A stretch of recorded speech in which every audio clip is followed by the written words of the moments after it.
Assalamualaikum warahmatullahi wabarakatuh. Alhamdulillah, nahmaduhu wa nasta'inuhu wa nastaghfiruh wa na'udzu billahi min shururi anfusina wa min sayyiati a'malina.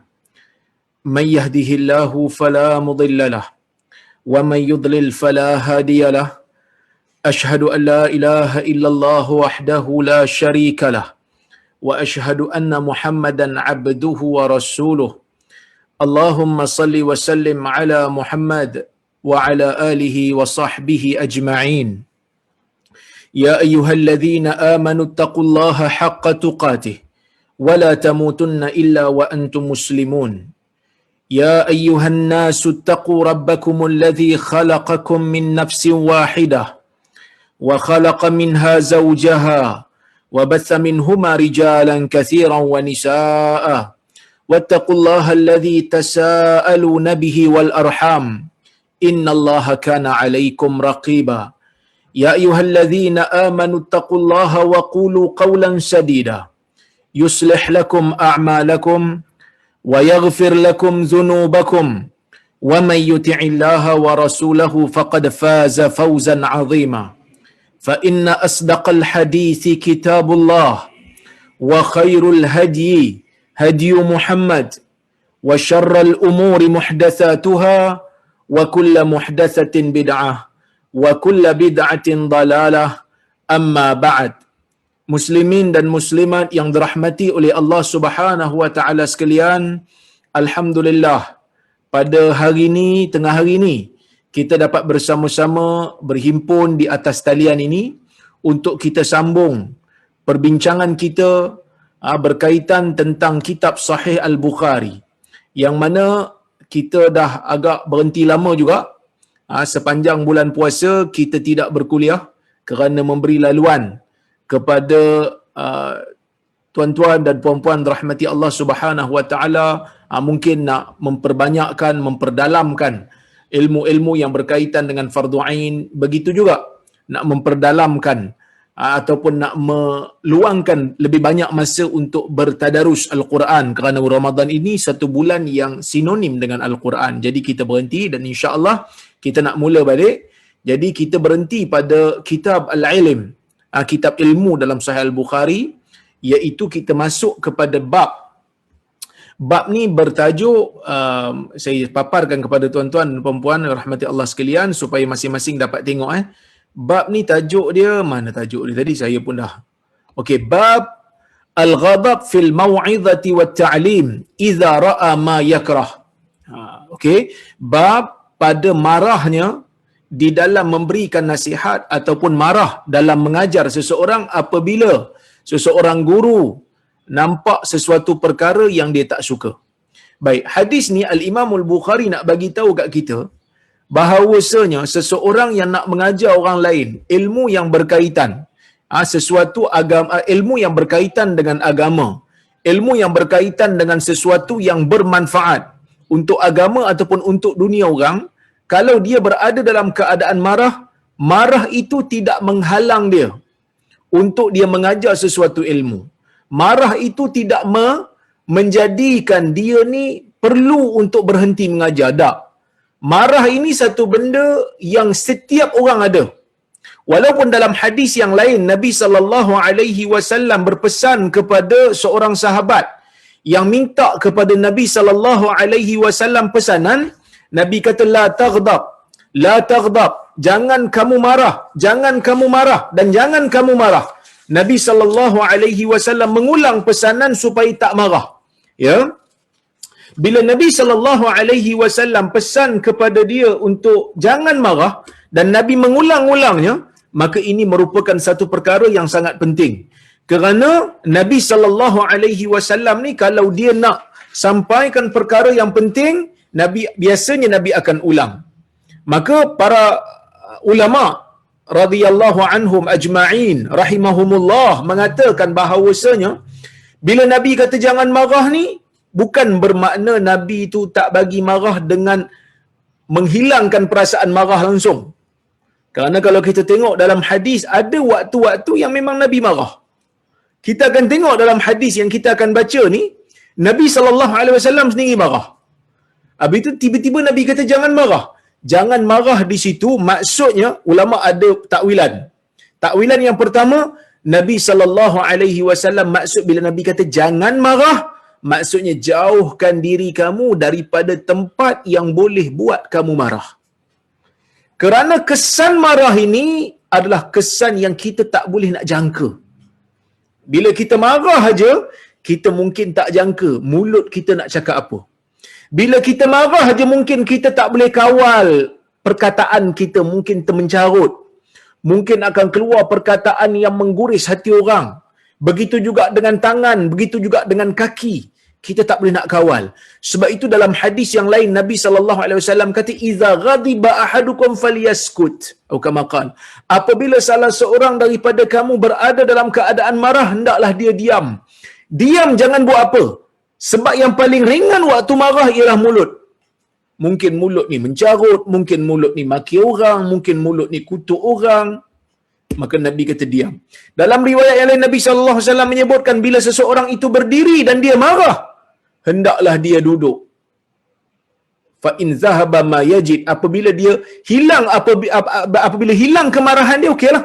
Kalau tak, wa illa falyattaji, kalau tidak hendaklah dia mengiring. Maksud Nabi SAW memberikan isyarat, orang yang berdiri bila marah duduk. Kalau duduk pun tak hilang, mengiring, baring. Baring mengiring di atas sisi badan, mudah-mudahan akan hilang. Cuma para ulama dia luaskan. Dia kata maksudnya apa? Bila duduk ni, bila kita berdiri marah, kemudian bila duduk ni dia jadi macam terhalang ataupun tersekat. Kalau nak sepak orang pun, kalau nak sepak orang pun dia jadi tersekat.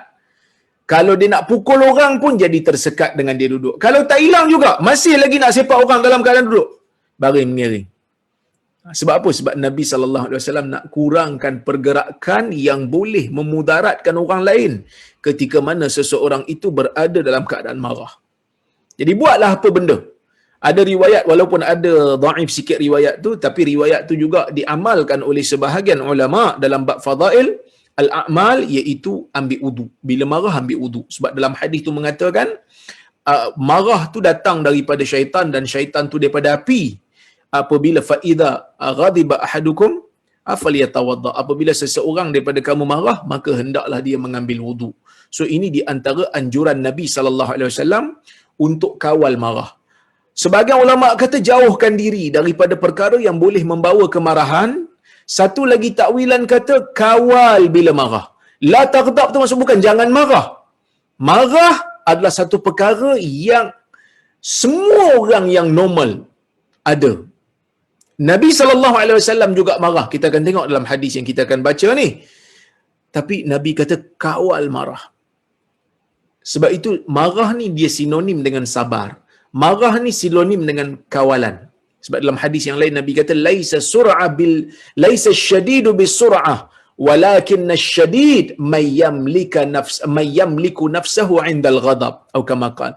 Bukanlah orang yang gagah itu dengan bertumbuk. Bukanlah orang yang gagah itu dengan bergaduh, dengan bergocoh.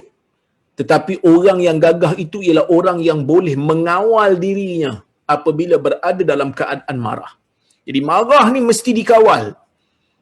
Bila kita marah, kita kena buat sesuatu yang diizinkan oleh syarak. Sesuatu yang dibenarkan oleh syarak untuk kita buat. Dalam keadaan marah.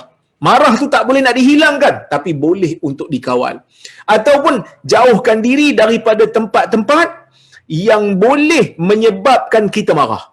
Umpamanya lah, pengalaman saya lah, kadang-kadang bila kita nak marah ni ada penyebab dia. Apa dia? Kita pergi layan benda tu. Contohlah kita tahu bila kita tulis satu benda yang ilmiah ataupun satu benda menegur orang lain, kerja amar ma'ruf nahi munkar ni, kadang-kadang ada orang tak suka.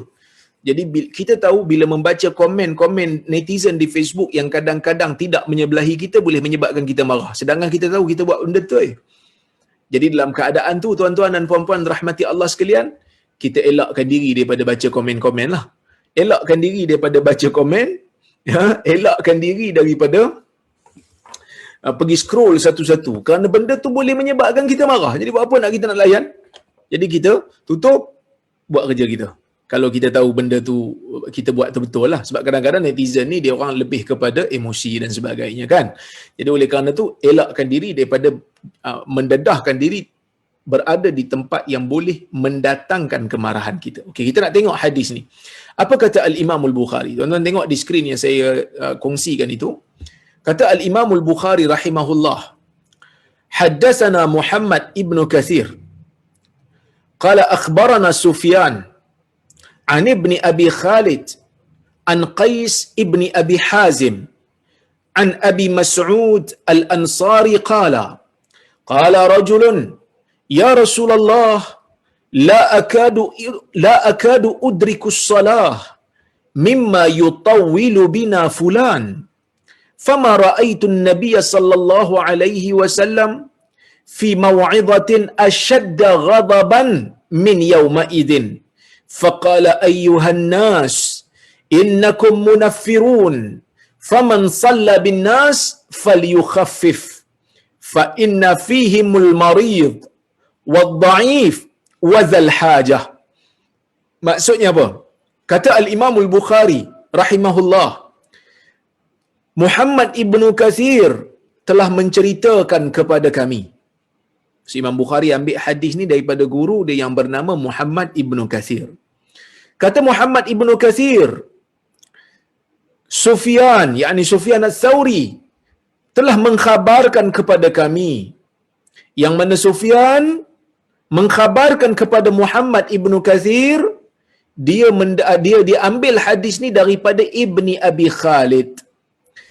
Yang mana Ibni Abi Khalid mengambil hadis ini daripada Qais bin Abi Hazim, daripada Abu Mas'ud Al-Ansari radhiyallahu anhu, yang mana kata Abu Mas'ud, datang seorang lelaki kepada Nabi sallallahu alaihi wasallam, datang seorang sahabat Nabi sallallahu alaihi wasallam, yang mana dalam riwayat ni tak disebut siapa lelaki ni. Tapi lelaki ni sahabat Nabi sallallahu alaihi wasallam, dia datang kepada Nabi. Abu Mas'ud tak bagi tahu siapa dia. Kerana dalam riwayat ni Abu Mas'ud tak sebut siapa dia. Ya, perawi-perawi tak sebut siapa lelaki ni. Wallahu a'lam, berkemungkinan tak penting untuk tahu nama dia lah. Jadi dia ni sahabat Nabi sallallahu alaihi wasallam, dia datang kepada Nabi, dia kata apa? Dia kata, ya Rasulullah, wahai Rasulullah, la akadu udrikus salah mimma yutawwilu bina fulan. Ya Rasulullah, sesungguhnya aku ni hampir tak boleh nak kejar salat. Aku ni tak boleh nak pergi dapatkan salat mimma yutawwilu bina fulan, daripada jenis salat yang fulan ni macam seseorang imam tu di tempat dia, yang mana imam ni memanjangkan salat kami ni. Bila dia jadi imam, dia salat lama. Bila dia jadi imam, dia salat panjang. Jadi kami tak mampu nak kejar salat dia. Kami tak mampu nak pergi salat. Kami tak mampu nak berada dalam salat. Fama ra'aitu. Bila dia cakap macam tu je, Abu Mas'ud kata apa? Fama ra'aitu an-nabiy sallallahu alaihi wasallam fi maw'izatin ashadda ghadaban min yauma idzin. Aku tidak pernah melihat Nabi sallallahu alaihi wasallam dalam bab nak memberikan peringatan, dalam bab nak memberikan nasihat, aku tak nampak Nabi lebih dahsyat kemarahannya daripada hari itu.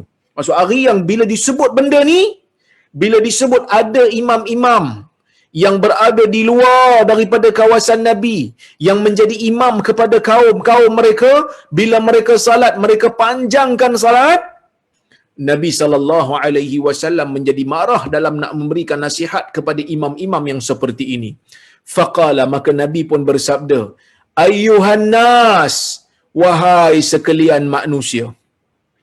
Wahai sekalian manusia, innakum munaffirun. Kamu menjadikan orang lari jauh. Kamu menjadikan orang ni jauh daripada agama. Kamu menjadikan orang ni tak suka pada agama. Kamu tak suka orang datang untuk salat berjemaah bila kamu panjangkan salat. Faman shalla bin nas, sesiapa yang menjadi imam kepada manusia, sesiapa yang menjadi imam kepada jemaah di masjid, falyukhaffif, hendaklah dia itu meringankan salat dia. Fa inna fihimul marid, kerana pada manusia ni ada orang sakit, wadhaif, dan orang yang lemah, wazal hajah, dan orang yang mempunyai keperluan, orang yang mempunyai hajat, orang yang ada urusan. Tuan-tuan dan puan-puan yang dirahmati oleh Allah Subhanahu wa taala sekalian, bila Nabi sallallahu alaihi wasallam memberikan pesanan kepada orang Islam, memberikan pesanan kepada sahabat pada zaman tu dan umat dia pada zaman terkemudian termasuk kita, bahawasanya setiap orang yang menjadi imam, setiap orang yang mensalatkan orang lain duk follow belakang dia, orang lain duk ikut belakang dia di masjid, jangan panjangkan salat. Cuma para ulama meletakkan, dia orang kata bila Nabi suruh meringankan salat ni bukan maknanya salat itu diringkaskan ataupun diringankan sehingga salat menjadi terbatal. Ini benda yang sangat penting. Sebab kadang-kadang ada orang fikir, oh Nabi sallallahu alaihi wasallam suruh ringkaskan salat, Nabi sallallahu alaihi wasallam suruh pendekkan salat, jadi dia pun solat laju. Dia solat bukan main laju. Kita ada tengok kan, kadang-kadang sampai tamak ninah pun tak ada. Yang mana dalam hadis Nabi sallallahu alaihi wasallam sebut tentang hatta tatma'inna qa'iman atau tatma'inna raki'an. Nabi sallallahu alaihi wasallam menyebutkan tentang tamak-ninah, iaitu ketenangan di dalam salat. Satu rukun itu hendaklah dilakukan berpisah dengan rukun yang lain. Itu maksud tamak-ninah. Tapi ada orang salat tak ada tamak-ninah. Dia punya salat tu punya laju. Jadi kita berhadapan dengan dua situasi yang tak diperlukan. Yang pertama, terlalu laju salat sehingga mengabaikan rukun tamak-ninah. Satu lagi, terlalu panjang salat sehingga membebankan orang. Jadi dua-dua ni kita tak mau. Kita tak mau terlalu cuai sehingga mengabaikan rukun-rukun salat kerana nak laju. Kita juga tak mahu terlalu panjang sehingga membebankan orang lain.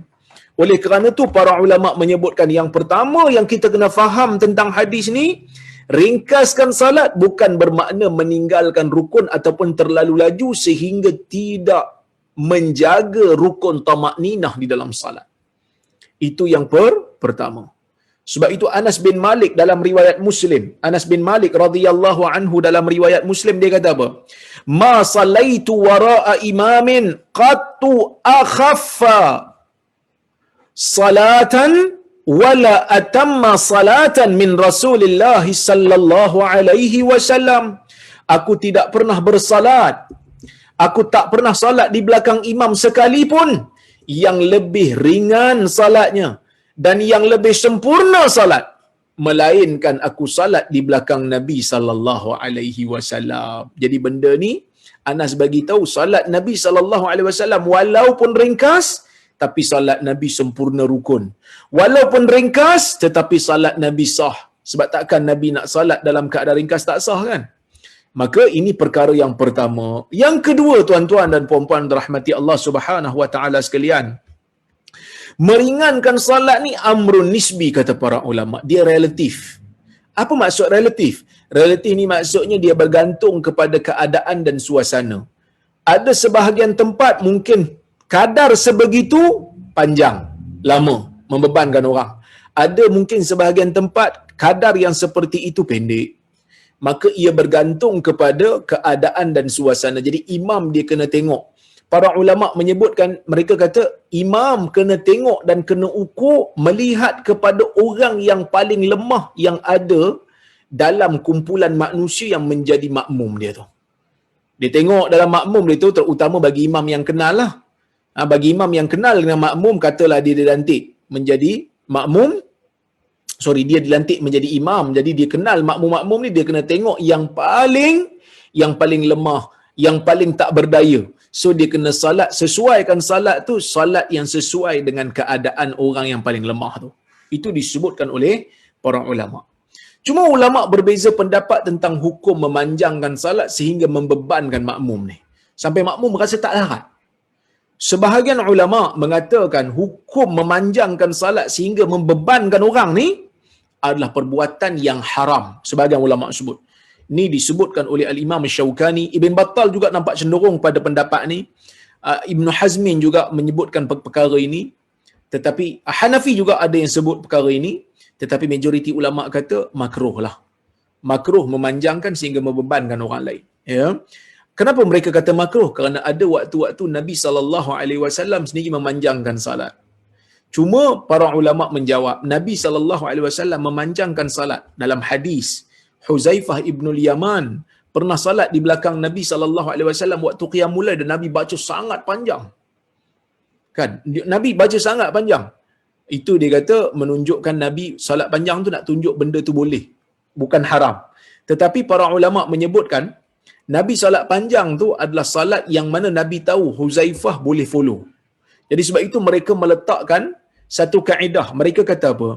Mereka kata kalau imam ni dia menjadi imam di satu tempat dan dia tahu makmum memang okey kalau dia panjangkan solat tersebut. Katalah dia ada kat satu kampung ataupun dekat Mak Tafiz lah contohnya. Mak Tafiz ni budak-budak duk hafal Quran. Jadi budak-budak ni okey kalau solat satu malam satu juzuk untuk solat tarawih umpamanya. So dia boleh teruskan. Kerana apa? Kerana kata Al-Imam Al-Iraqi, dia kata larangan Nabi SAW ini untuk tidak memanjangkan salat ni diikat dengan satu illah. Diikat dengan satu punca, diikat dengan satu sebab. Apa sebabnya? Sebabnya adalah Nabi SAW tak nak membebankan makmum. Tapi bila mana makmum diketahui bersedia untuk salat panjang dan tidak membebankan mereka, maka dalam keadaan itu dibenarkan untuk imam memanjangkan salat. Seperti mana Nabi SAW pernah memanjangkan salat apabila diikut oleh Huzaifah ibn Yaman di belakang Nabi SAW. Jadi benda ni sangat penting. Imam-imam di masjid terutamanya, ataupun bukan kata masjid utama, kadang-kadang imam yang menjadi imam di airport, imam yang menjadi imam di surau tepi jalan, di RNR. Jadi kalau mereka dilantik menjadi imam, orang dok tolak dia jadi imam, dia kena tahu suasana tempat itu. Yang mana tempat tu tempat orang bermusafir. Ada orang nak kejar flight, ada orang nak teruskan perjalanan, ada orang yang ada urusan, ada orang yang nak segera. Maka dalam keadaan tu tuan-tuan, dia jangan panjangkan.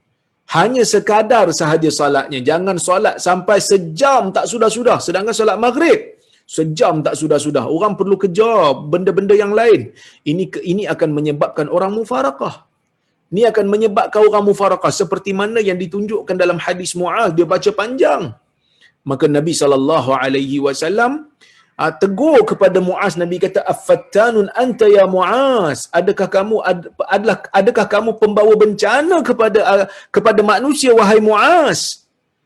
Jangan bawa bencana kepada manusia, jangan jadikan diri kamu sebagai penyebab kepada orang lari pada agama." Ini benda yang sangat penting tuan-tuan. Jadi oleh kerana itu para ulama meletakkan kaedah. Dia kata imam yang menjadi imam ni terutama di masjid-masjid, terutama kalau dia tak kenal orang belakang ataupun dia tahu orang belakang ada yang sakit, ada yang tua, maka dia jangan panjangkan sehingga dia banyakkan dia punya bacaan rukuk dan sujud melebihi 3 kali. 3 kali memadai ataupun ada sebahagian kata 5 kali memadai. So jangan terlalu panjang. Kecuali kalau dia tahu orang belakang tu setuju. Kemudian tuan-tuan, hadis ni para ulama ada muskil sikit pada lafaz dia. Bila mana, saya tunjuk balik saya paparkan balik pada tuan-tuan, tuan-tuan boleh tengok Bila mana seorang lelaki dia kata apa? La akadu udrikus salah mimma yutawwilu bina fulan. Aku tak sempat nak follow salat yang mana fulan ni telah memanjangkannya. Cuba tengok terjemahan tu. Wahai Rasulullah, aku hampir tidak sanggup salat yang dipimpin oleh seseorang dengan bacaannya yang panjang. Ni dia terjemah ikut konteks ni. Tapi kalau ikut literal meaning, la akadu udrikus salat. Aku tak mampu untuk follow salat. Aku tak mampu untuk capai salat tu. Hampir-hampir tak mampu untuk capai. Apabila imam tu memanjangkan salatnya. Jadi sebab itu para ulama dia muskil kat sini. Dia kata kalau solat tu panjang, sepatutnya sempatlah. Bila kata tak sempat nak capai solat, seolah-olah macam solat tu pendek pula. Patutnya solat panjang, lagi senanglah kita nak capai solat tu. Ke macam mana? Imam solat panjang, kita sempat tak nak kejar imam, katalah kita datang lambat ke masjid. Imam solat panjang, dah tentulah kita akan dapat sebab dia solat panjang. Maka dalam keadaan ni ulama ada sedikit muskil. Al-Qadhi Iyad, seorang ulama daripada Andalus, dia mentakwilkan ataupun dia kata hadis ni terdapat kesilapan dalam lafaz dia. Sebenarnya udriku tu alif, hamzah, dal, ra, kaf tu bukan udriku tu. Sebenarnya dia adalah dia zaman dulu kan tulis tangan. Tulis tangan ni kadang-kadang bukan macam tulis komputer yang dia punya huruf tu sistematik. Tulisan dia. Tulis tangan kan, kadang-kadang dal nampak macam ta, cuma tak nampak titik. Dal dah boleh jadi macam ta sebab tulisan tangan. Dia kata sebenarnya berkemungkinan, dia kata maksud udriku tu bukan udriku tapi atruku, iaitu dengan ta. Dia kata la akadu atraku salah. Itu maksud dia, iaitu aku mungkin akan hampir-hampir nak meninggalkan salat. Dia kata mungkin hampir-hampir nak meninggalkan salat kalau seseorang itu, ya, kalau imam itu memanjangkan salat. Jadi dia kata kat sini mungkin nukilan ini tidak dinukilkan dengan betul ataupun berlaku tashif dalam riwayat hadis ini, sehingga orang yang membacanya dok ingat macam boleh follow, tapi sebenarnya tak boleh follow, iaitu meninggalkan sebab panjang sangat aku tak mampu nak ikut imam. Dia kata begitu. Aku tak mampu nak ikut imam, jadi aku tak pergi masjid teruslah. Ya, itu pandangan Qadhi'iyat. Tapi bila ulama antaranya macam Ibn Hajar lah. Ibn Hajar dia kata apa? Dia kata kalau ada riwayat yang menyokong pandangan ataupun orang kata apa yang diutarakan oleh Qadhi'iyat ni okeylah. Okey. Jadi Ibn Hajar tak setuju dengan pandangan Qadhi'iyat. Sebab apa? Sebab dia kata aku hampir-hampir nak tinggalkan salat kalau imam tu, nak tinggalkan salat maksud tak nak pergi masjid lah. Tak nak pergi masjid, solat dengan imam sebab imam ni panjang sangat. Habis tu bukan ada nafi ke kat depan tu? Dia kata itu bukan nafi tu, dia kata. Berlaku dua kesalahan di tempat tu, iaitu la tu bukan la sebenarnya. La tu maksudnya la yang alif tu ditambah selepas daripada huruf lam, maksudnya aku hampir-hampir. Bukan aku tidak akan tinggalkan, aku hampir-hampir nak tinggalkan. Tapi Ibn Hajar kata takwilan ni ataupun alasan ni bagus kalau ada riwayat yang menyokong. Tapi bila kita tengok tak ada pun riwayat yang menyokong, kerana riwayat banyak menyebut memang dia tak sempat nak capai solat tersebut. Itu jadi pandangan Qadhi'iyat ni tak begitu tepat lah. Ada seorang ulama lagi nama dia Abu Zinad. Dia kata la udriku salat. Bila sahabat ni kata aku tidak mampu untuk capai salat, kalau imam tu panjang kan, dia kata apa? Dia kata dia ni ada kedhaifan pada jasad dia. Sahabat yang mengadu ni dia lemah. Dia mungkin sakit. Jadi bila mana imam memanjangkan salat, bila imam memanjangkan salat, dia salat dengan imam. Dia ada lemah, badan dia mungkin sakit. Bila imam panjang sangat, dia tak mampu nak tahan, dia tak mampu nak salat bersama dengan imam, maka dia tak sempurnakan salat dia bersama dengan imam, dia mufaraqah. Itu maksudnya aku tak sempat nak capai salat bersama dengan imam. Pada mula dia okey, pada mula dia salat dengan imam, tapi bila imam terlalu panjang, maka dia meninggalkan imam. Itu takwilan Abu Zinad. Sebahagian ulama yang lain seperti mana yang dinukilkan oleh Ibn Hajar dalam Fathul Bari, dia kata maksudnya aku tak mampu nak capai salat bersama dengan imam tu, maksudnya aku tak mendekati salat bersama dengan imam. Bila dia kata aku tak mampu nak capai salat bersama dengan imam, maksudnya aku tak mendekati pun tempat imam tu salat. Sebab imam tu salat panjang, aku tak mau pergi masjid, aku salat sendiri sudah. Sebab panjang sangat, tak larat aku. Ada juga yang kata gitu. Ada juga yang kata bila imam solat lama, bila imam solat panjang, seseorang itu mungkin dia tahu dah imam tu solat lama dan dia tak nak berdiri lama dengan imam dan solat lama dengan imam, dia buat urusan dia dulu. Dia buat urusan dia, dia buat kerja dia sebab dia tahu imam lama. Jadi bila dia dah buat kerja dia, tengah-tengah salat tu baru dia datang untuk salat bersama dengan imam. Tetapi bila mana dia melengah-lengahkan salat, bila dia datang masjid lewat kerana ada anggapan seolah-olah macam imam ni panjang, tiba-tiba hari tu imam pendek, maka dia tak dapatlah salat bersama dengan imam. Dia solat sendirilah walaupun datang masjid sebab solat dah habis. Ada waktu dia datang okey, ada waktu dia datang dia dah terlepas dah.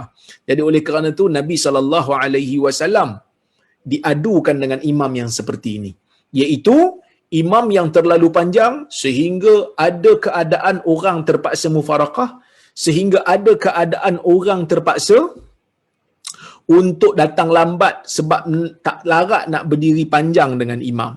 Maka dalam keadaan ni tuan-tuan dan puan-puan rahmati Allah Subhanahu wa taala sekalian, Nabi menjadi marah. Nabi SAW marah dalam hadis ni. Nabi kata apa? Saya paparkan balik hadis tu.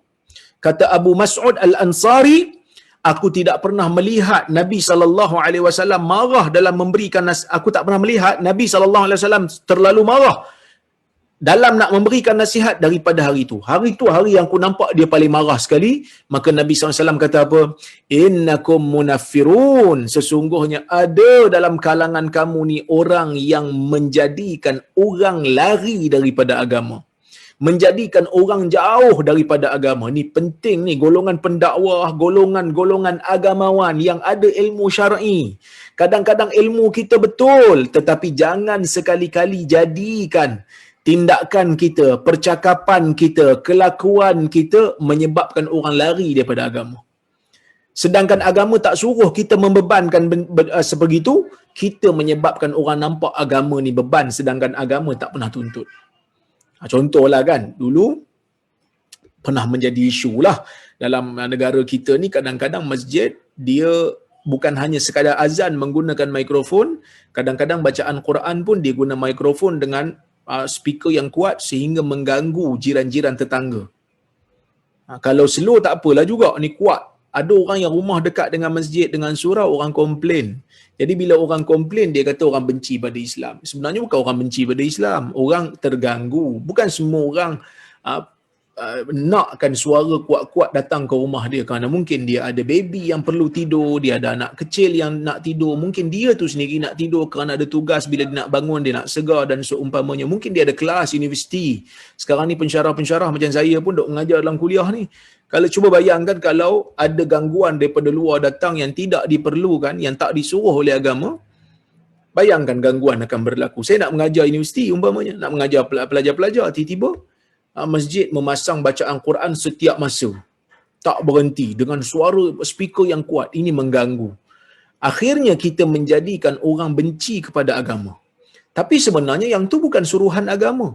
Betul bacaan Quran itu dituntut, bacaan Quran itu benda yang bagus. Di antara afdalul zikir, di antara zikir yang afdal ialah membaca Al-Quran.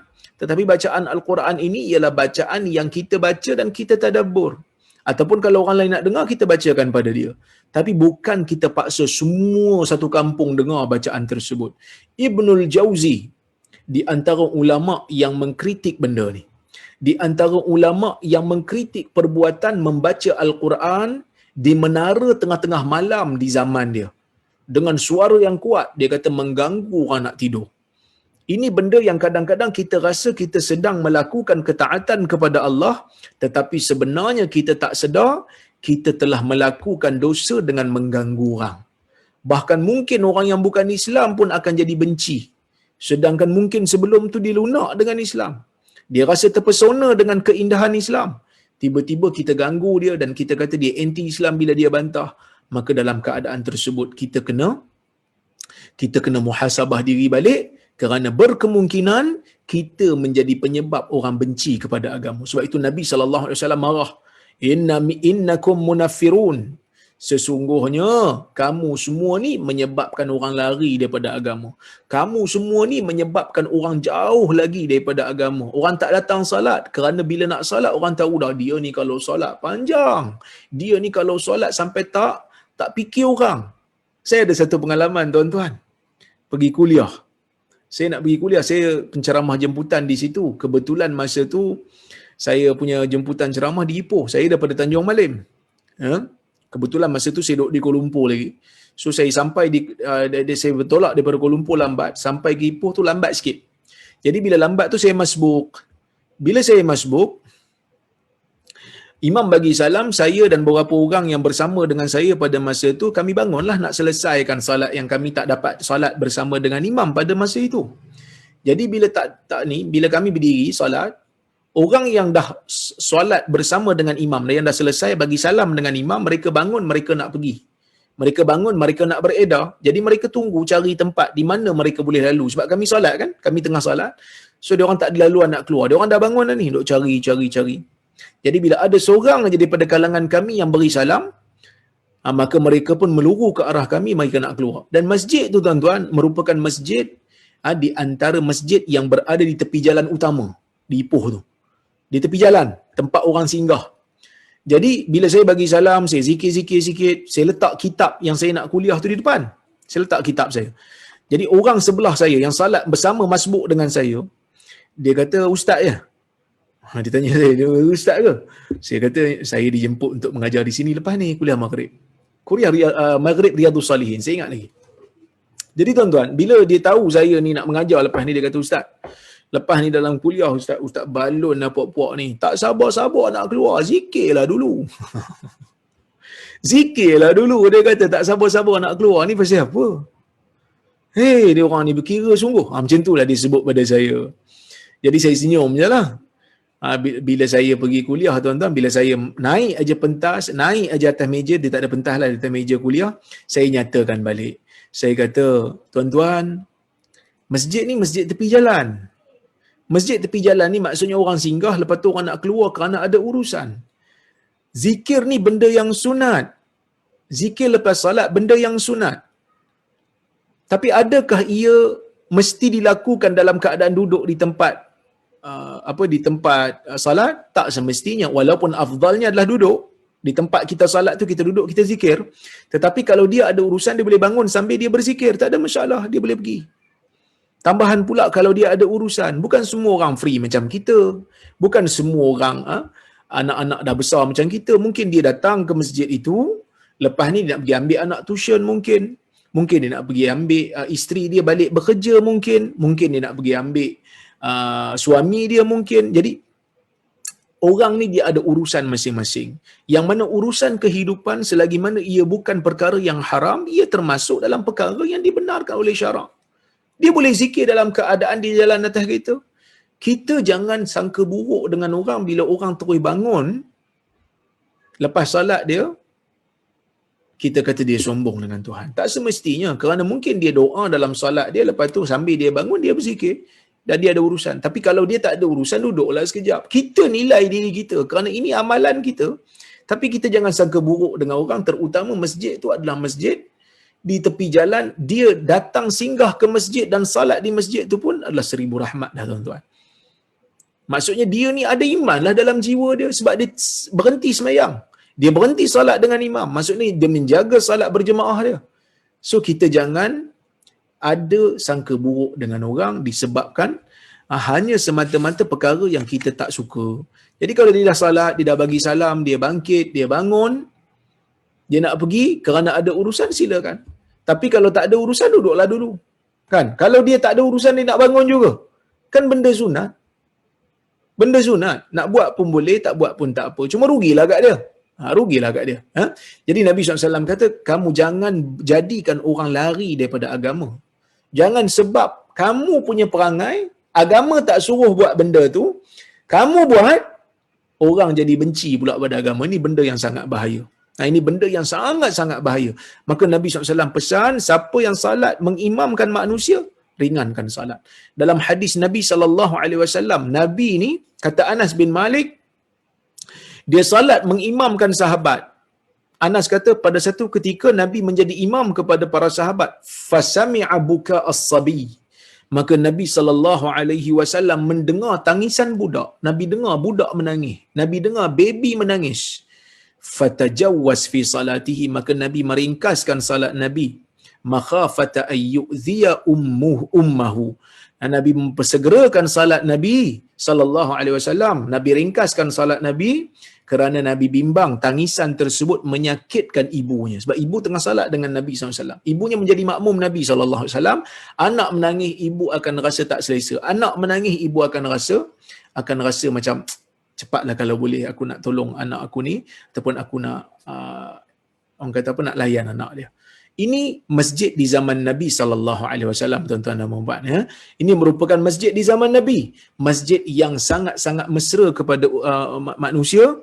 Masjid yang sangat-sangat memberikan rahmat kepada manusia.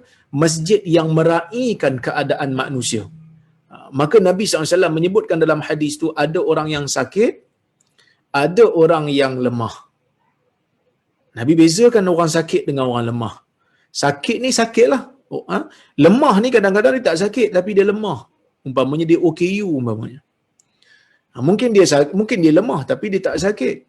Mungkin dia sakit dan lemah juga. Maka sebab itu Nabi bezakan di antara sakit dan juga lemah. Sebab kalau Nabi sebut sakit aja, orang yang lemah tak sakit macam OKU, mungkin orang kata dia tak layan lah. Maka Nabi gabungkan 3 benda. Sakit, lemah dan orang yang ada urusan.